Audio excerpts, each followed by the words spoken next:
আজকে আজকে যে পরিস্থিতি হয়েছে ক্যাম্পাসে, অ্যাটলিস্ট আপনারা যদি কেউ দেখতেন, বিশ্বাস করেন আপনারা সারা জীবনের জন্য এই ছাত্রলীগ জিনিসটাকে যে কি পরিমাণ ঘৃণা করতেন বা ভয় পাইতেন আপনারা জানেন না। এরা আমাদের সামনে রড দিয়ে পিটায়া, ছেলেগুলারে রড দিয়ে পিটায়া একদম আধা মরা করে ফেলছে।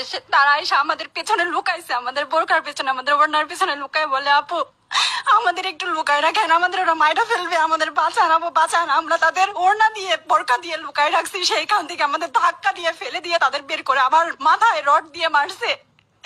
এমন অবস্থা। এবং তারা আমাদের ক্যাম্পাসের পরিচিত মুখ, আমরা চিনি তাদের, তারা এই অবস্থা করছে, রাস্তায় একদম শোয়াই ফেলছে। আমাদের হলের মেয়েদের বুকে বড় বড় যে আসতো ইট, এই ইট গুলো বুকে ফেঁকে দিছে, মানে একদম পুরো বুকে লাগছে, এরকম জামা কাপড় ছিঁড়ে ফেলছে, এত বাজে অবস্থা।